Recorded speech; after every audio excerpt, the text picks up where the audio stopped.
চোখ রাখবো উপনির্বাচনের খবরে।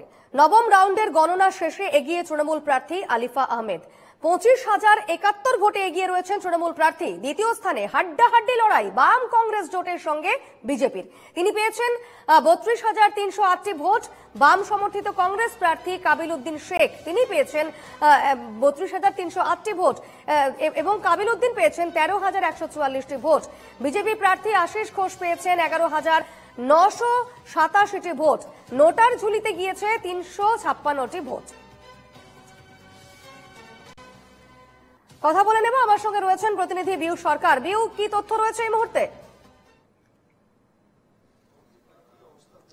একদমই দেখো, ইতিমধ্যেই কালীগঞ্জ উপনির্বাচনে আজ সকাল 8টা থেকে ভোট গণনা শুরু হয়েছে আর ইতিমধ্যেই দশম রাউন্ড শেষ হয়েছে এবং আমি আমার সহকর্মী রাজশেখরকে বলবো সেই ছবিটা দেখাতে। এখানে দেখা যাচ্ছে যে আজকে ইভিএম এর ভোট 47,079টি তৃণমূল কংগ্রেসের প্রার্থী আলিফা আহমেদ পেয়েছে এবং পার্সেন্টেজে হেরিকে এখনো পর্যন্ত যদি আমরা দেখি 55.19% রয়েছে তৃণমূল কংগ্রেসের প্রার্থী আলিফা আহমেদ। এখনো পর্যন্ত দশম রাউন্ড শেষে তৃণমূল কংগ্রেসের প্রার্থী আলিফা আহমেদ এগিয়ে রয়েছে। দ্বিতীয় স্থানে রয়েছে বিজেপি প্রার্থী আশিস ঘোষ। ভোটের শতাংশ হারে যদি দেখি 24.13% এবং 20,585 ভোট এখনো পর্যন্ত। অর্থাৎ তৃতীয় স্থানে রয়েছে কংগ্রেসের প্রার্থী কাবিল উদ্দিন শেখ। 16,566 ইভিএম এর ভোট এবং টোটাল ভোটও 16,566, 19.42% ভোট পার্সেন্টেজ। অর্থাৎ এখনো পর্যন্ত টোটাল ভোট 85,310 এবং সেই 85,310-এর মধ্যে 47,079 তৃণমূল কংগ্রেসের প্রার্থী ভোট পেয়েছে। ফলে দেখা যাচ্ছে যে দশম রাউন্ড শেষে এখনো পর্যন্ত তৃণমূল কংগ্রেসের প্রার্থী এগিয়ে রয়েছে। সেটাই ভোটের যে পার্সেন্টেজ এদিকেও দেখা যাচ্ছে 55.19% ভোটের হার। একেবারে বিউ, তুমি সঙ্গে থাকো। এদিকে একেবারে তৃণমূলের যে জয়, সেই জয়ের উচ্ছ্বাস শুরু হয়ে গিয়েছে। আনন্দ উল্লাসে মেতে উঠেছেন তৃণমূলের কর্মী সমর্থকেরা। ঠিক কি ছবি সেখানকার জেনে নেব। আমাদের সঙ্গে রয়েছেন গোপাল বিশ্বাস। গোপাল, ঠিক কি ছবি এই মুহূর্তে? একদমই, আমরা এই মুহূর্তে কিন্তু রয়েছি নদিয়ার যে কালীগঞ্জে যে ভোট গণনা কেন্দ্র, সেই গণনা কেন্দ্রের পাশে। অর্থাৎ এখানে যাদেরকে দেখছেন এরা কিন্তু প্রত্যেকেই কিন্তু তৃণমূল কর্মী সমর্থক নেতৃত্ব সকলেই সকাল থেকে কিন্তু একদম উল্লাসের চেহারায় কিন্তু এদেরকে দেখা গেছে। পাশাপাশি কিন্তু প্রশাসনের এই নির্বাচনের ফলাফল ঘিরে ঘিরে সকাল থেকে কিন্তু পরপর কিন্তু যে আলিফা আহমেদ, তৃণমূল কংগ্রেসের যে আলিফা আহমেদ, সে কিন্তু বিরোধীদের কিন্তু পেছনে ফেলে ক্রমাগত কিন্তু এগিয়ে চলেছে। কখনো কিন্তু বিজেপির যে আশিস ঘোষ তিনি 2 নম্বরে গেছে, কখনো কিন্তু কাবিল উদ্দিন শেখ যিনি আছেন তিনি 2 নম্বরে গেছে। অর্থাৎ প্রথম থেকেই কিন্তু 2 নম্বর আর 3 নম্বর কংগ্রেসের জোট প্রার্থী এবং বিজেপির যে প্রার্থী তাদের মধ্যে কন্টেস্ট হয়ে গেছে ক্রমাগত। কিন্তু প্রথম থেকে কিন্তু যে তৃণমূল কংগ্রেসের যে আলিফা আহমেদ তিনি কিন্তু প্রথম থেকেই কিন্তু নিজের যে জয়ের ধারা অব্যাহত রেখে কিন্তু প্রথম থেকে কিন্তু ক্রমাগত বেরিয়ে গেছে। এই মুহূর্তে যেটা ট্রেন্ড আসছে যে নবম রাউন্ড। গোপাল, এই মুহূর্তে তোমার আশপাশে যারা রয়েছেন তারা প্রত্যেকেই তৃণমূল কর্মী সমর্থক। সেক্ষেত্রে এই যে এতগুলো ভোটে এগিয়ে রয়েছেন আলিফা আহমেদ, 25,071 ভোটে এই জয়ের পথে এগোচ্ছেন তিনি, সেক্ষেত্রে তারা কি বলবেন, তাদের প্রতিক্রিয়া কি এই মুহূর্তে? একদমই, আমরা কিন্তু কথা বলে নেবো। এখানে আমাদের মধ্যে রয়েছেন কিন্তু নদিয়া জেলা পরিষদের সভাধিপতি তথা এই এলাকার যে যিনি নির্বাচিত প্রতিনিধি, যিনি এই যে ট্রেন্ড প্রথম থেকে এই যে আলিফা আহমেদ একদম প্রথমে, এই ট্রেন্ড কি প্রত্যাশিত ছিলই? জয় বাংলা, আমরা নিশ্চিত আমাদের প্রার্থী জিতছে, শুধু সময়ের অপেক্ষা এবং সরকারিভাবে ঘোষণা বাকি। আমরা প্রথম থেকেই আশাবাদী ছিলাম, কারণ এটা বলার অপেক্ষা রাখে না। মমতা বন্দ্যোপাধ্যায় সারা বাংলা জুড়ে যে উন্নয়ন, অভিষেক বন্দ্যোপাধ্যায়ের নেতৃত্বে যেভাবে সারা বাংলা জুড়ে চলছে, এই জয়ের বিষয়ে আমরা আশাবাদী। প্রথম থেকে যে বিজেপি এবং বাম কংগ্রেস সমর্থিত যে জোট তাদের মধ্যে কন্টেস্ট, মানে এই জায়গাটা কিভাবে দেখছেন? দেখুন, আজকে বিরোধীদের বিরুদ্ধে আমি একটা কথাই বলতে চাই, আজকে তাদের এই রাজনৈতিক বিভাজন, অনুন্নয়ন, কুৎসা, অপপ্রচার ছাড়া অন্য কোনো ইস্যু নেই। আমি তাদের বিষয়ে করতে চাই না। আমি মমতা বন্দ্যোপাধ্যায় একজন সৈনিক, কালীগঞ্জ ব্লক নেতৃত্ব, আপামর কর্মী সমর্থকবৃন্দ যেভাবে একসাথে এই প্রকার রৌদ্র, এই বৃষ্টিকে উপেক্ষা করে একসঙ্গে কাজ করেছে, এটা তার ফলস্বরূপ আমাদের মমতা বন্দ্যোপাধ্যায়ের, অভিষেক বন্দ্যোপাধ্যায়ের মনোনীত প্রার্থী আলিফা আহমেদ বিপুল ভোটে জয়যুক্ত হয়েছে।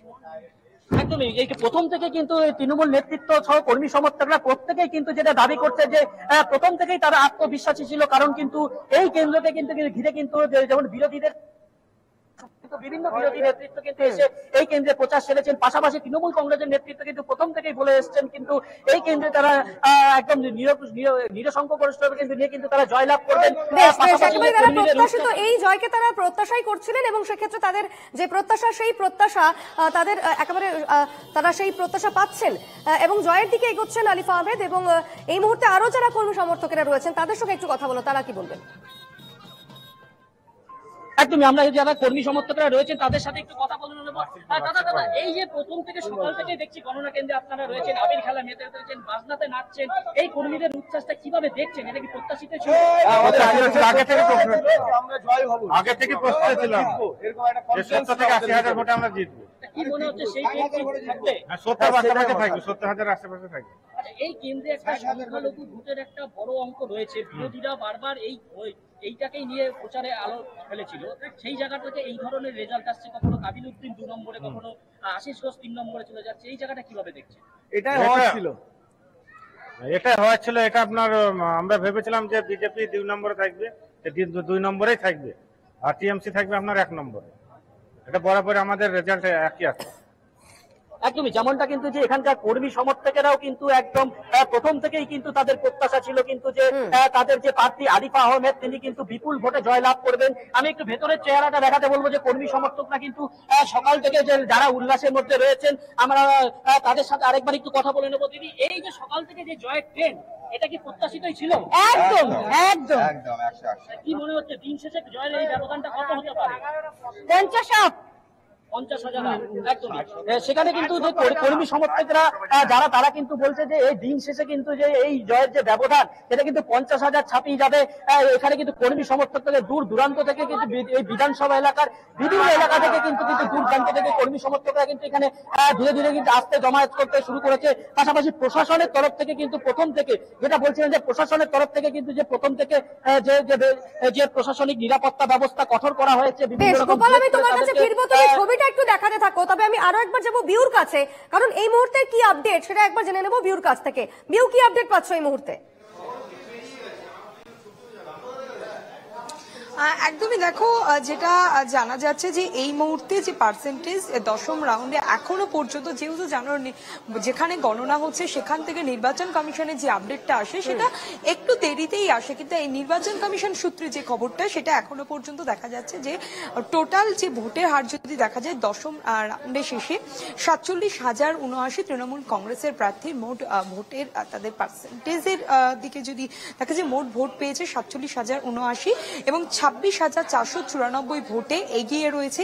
অন্যদিকে বিজেপি প্রার্থী দ্বিতীয় স্থানে রয়েছে, তার মোট ভোট 20,585 এবং 26,494 ভোটে পিছিয়ে রয়েছে তৃণমূল কংগ্রেসের প্রার্থী থেকে। তৃতীয় স্থানে রয়েছে কংগ্রেসের প্রার্থী কাবিল উদ্দিন শেখ 16,566। ফলে আলিফা আহমেদ তৃণমূল কংগ্রেসের প্রার্থী এখনো পর্যন্ত 10ম রাউন্ডের শেষে এগিয়ে রয়েছে। ফলে যেটা মনে করা হচ্ছে যে যেটা তুমিও যেটা কিছুক্ষণ আগে আমার যে সহকর্মী রয়েছে তিনিও যেটা বলছিলেন যে এখনো পর্যন্ত ইতিমধ্যেই দেখা গেছে তৃণমূল কংগ্রেসের প্রার্থী এগিয়ে রয়েছে এবং তৃণমূল এই যে নির্বাচন কেন্দ্র সেখান থেকেও দেখা গিয়েছিল যে এই 2021-এর বিধানসভা নির্বাচনে তৃণমূল কংগ্রেসের প্রার্থী জয়লাভ করেছিল এবং তিনি প্রয়াত হওয়ায় তার কন্যাকে এই তুমি সঙ্গে থাকো, আমরা পরবর্তীতে আবারও তোমার কাছে এসে আপডেট নেব, তুমি সঙ্গে থাকো। তবে জানিয়ে রাখি, কালীগঞ্জের এই যে উপনির্বাচনের ফলাফল, সেই ফলাফল নিয়ে পোস্ট করেছেন মুখ্যমন্ত্রী মমতা বন্দ্যোপাধ্যায়। সেই ছবি একবার দেখাবো আপনাদের। মুখ্যমন্ত্রী মমতা বন্দ্যোপাধ্যায় তিনি এক্সে পোস্ট করেছেন, তিনি লিখেছেন, কালীগঞ্জ বিধানসভা কেন্দ্রের উপনির্বাচনে এলাকার সব ধর্ম, সব বর্ণ, সব জাতি এবং সর্বস্তরের মানুষ তাদের ভোটাধিকার প্রয়োগ করে আমাদের বিপুলভাবে আশীর্বাদ করেছেন। আমি নত মস্তকে তাদের আমার কৃতজ্ঞতা জানাচ্ছি। এই জয়ের প্রধান কারিগর মা মাটি মানুষ। আমার কালীগঞ্জের সহকর্মীরাও এর জন্য প্রাণপাত পরিশ্রম করেছেন, তাদেরও আমি আমার আন্তরিক অভিনন্দন জানাই। সবার জন্য রইল আমার প্রণাম ও সালাম। প্রয়াত বিধায়ক নাসির উদ্দিন আহমেদকে স্মরণ করে আমি এই জয় বাংলার মা মাটি মানুষকে উৎসর্গ করছি, এক্সপোস্টে লিখেছেন মুখ্যমন্ত্রী মমতা বন্দ্যোপাধ্যায়। আমি সরাসরি কথা বলে নেব, গোপাল বিশ্বাস রয়েছেন আমার সঙ্গে। যে ছবি, যে উল্লাসের ছবি আমরা দেখছি গোপাল, একেবারে জয়ের উল্লাস শুরু হয়ে গিয়েছে তৃণমূল কর্মী সমর্থকদের মধ্যে, এবং ইতিমধ্যেই মুখ্যমন্ত্রী মমতা বন্দ্যোপাধ্যায় তিনি এক্সে পোস্ট করেছেন যে এই জয় নাসিরউদ্দিন আহমেদ, প্রয়াত নাসিরউদ্দিন আহমেদকে স্মরণ করে তিনি এই জয় বাংলার মা মাটি মানুষকে উৎসর্গ করছেন।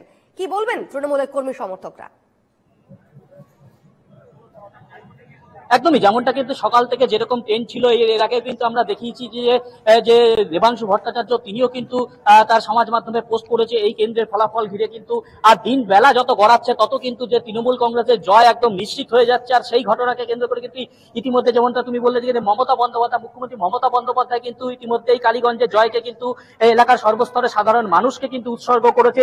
এখানে যারা কর্মী সমর্থকেরা রয়েছে তাদের সাথে একটু কথা বলে নেবো, তারা এই জয়টা কিভাবে দেখছে। এই যে জয়টা মমতা বন্দ্যোপাধ্যায় ইতিমধ্যে সমাজ মাধ্যমে পোস্ট করেছে, সর্বস্তরের মানুষের উদ্দেশ্যে দিয়েছে, কি বলবেন? এ জয় কালীগঞ্জবাসীর জয়, এ জয় মমতা বন্দ্যোপাধ্যায়ের জয়। আগামী 26 সালের আগে কালীগঞ্জের মানুষ একটা দেখিয়ে দিল যে কালীগঞ্জের মানুষ কোনো ধর্মের বিভাজনে বিশ্বাস করে না, কালীগঞ্জের মানুষ জোট ভোটের এই নোংরা রাজনীতিতে বিশ্বাস করে না, কালীগঞ্জের মানুষ বিশ্বাস করে শুধুমাত্র মানবতায় আর মমতা বন্দ্যোপাধ্যায়ের উন্নয়নে। কারণ মমতা বন্দ্যোপাধ্যায়ের যে উন্নয়ন, সেই উন্নয়ন সর্বস্তরের উন্নয়ন। তাই কালীগঞ্জের মানুষ মানব ধর্মে বিশ্বাস করে, কোন হিন্দু ধর্ম, মুসলিম ধর্ম, খ্রিস্টান ধর্ম নয়। কালীগঞ্জের মানুষ মানব ধর্মে বিশ্বাসী। আজ তারই বহিঃপ্রকাশ ব্যালট বক্সের মাধ্যমে আপনারা দেখতে পাচ্ছেন। জয় বাংলা, জয় বাংলা। সেই জায়গায় যে কোথাও কাবিল উদ্দিন শেখ কখনো 2 নম্বরে চলে যাচ্ছে, কখনো আশিস ঘোষ 3 নম্বরে চলে যাচ্ছে, এই তাদের মধ্যে এই যে লড়াইটা, এটা কিভাবে দেখছেন? দেখুন, বিষয় হচ্ছে সেকেন্ড এবং থার্ড এদের ভিতরে কম্পিটিশনে আমরা কিন্তু নেই। কারণ তৃণমূল কংগ্রেস প্রথম থেকে 1 নম্বরে, আজকেও আছে, 2026-এও থাকবে। বিষয় হচ্ছে ওদের নিজেদের মধ্যে কি বিষয় সেটা আমাদের নয়। আমাদের ভোটের পার্সেন্টেজ আগের থেকে আমরা এখন অনেক বেড়েছে, 2026 সালে আরো বাড়বে। একটা হিংসার ছবি, রক্তাক্ত ছবি, বিগত বহু বছর যে রক্তহীন ভোট এখনো পর্যন্ত দেখেনি এই বাংলা। সেই জায়গায় এই যে সম্প্রতি শেষ হয়েছে কালীগঞ্জ উপনির্বাচন, একটাও অভিযোগ নেই বিরোধীদের তরফ থেকে বা প্রশাসনের তরফ থেকে যে রক্তহীন ভোট, এই ব্যাপারটাকে কিভাবে দেখছেন? আমি আপনাকে আগেই বললাম যে কালীগঞ্জের মানুষ মানব ধর্মে বিশ্বাস করে। এখানে এসে বিজেপির বড় বড় নেতারা এসে ধর্মীয় উস্কানি দিয়েছিল, কিন্তু কালীগঞ্জের মানুষ কিন্তু এই ধর্মের উস্কানিতে বিশ্বাস করে না। তারা শান্তি শৃঙ্খলা ভাবে থাকতে চায়। তারা লাল সাহেবের পাশে দীর্ঘদিন ছিল, কারণ তিনি কালীগঞ্জের উপকার, তিনি কালীগঞ্জের শান্তি প্রতিষ্ঠা করেছিলেন। তার সুযোগ্য কন্যা আলিফা আহমেদ, তিনি কালীগঞ্জের শান্তি প্রতিষ্ঠা করবেন, তিনি কালীগঞ্জের সুশাসন আনবেন। তাই কালীগঞ্জের মানুষ কোনো হিংসায় বিশ্বাস করে না, শুধুমাত্র কালীগঞ্জের মানুষ উন্নয়নে বিশ্বাস করে, মানব ধর্মে বিশ্বাস করে। তাই সেই কারণেই এবারের এই নির্বাচন একেবারে রক্তপাতহীন, বিরোধীদের কোনো অভিযোগ এখনো পর্যন্ত হয়নি, আগামীতেও হবে না। এটা কি দুই যে কালীগঞ্জের উপনির্বাচন, এটা কি আগামী 2026-এর একটা মডেল হতে চলেছে যে কালীগঞ্জ পারলে গোটা রাজ্যও পারবে? অবশ্যই কালীগঞ্জকে আমরা সেই মডেল হিসাবেই কিন্তু আমাদের কর্মীরা এবার রাস্তায় ছিল, মাঠে ছিল, ময়দানে ছিল, মানুষের বাড়িতে ছিল। কারণ আমরা দেখিয়ে দিয়ে চেয়েছিলাম যে কালীগঞ্জের মানুষ যেটা শুরু করবে সেটা 2026 সালে গোটা পশ্চিমবঙ্গ হবে।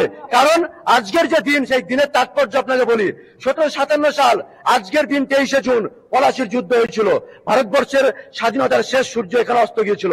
আজ সেই 23শে জুন পশ্চিমবাংলার আবার যে উন্নয়নের স্বাধীনতা, যে মানুষের ধর্মের স্বাধীনতা, সেই স্বাধীনতার সূর্য এই কালীগঞ্জের বুক থেকে আজ 23শে জুন আবার নতুন ভাবে উদয় হলো। এটাই আমরা কালীগঞ্জবাসী মানুষের কাছে।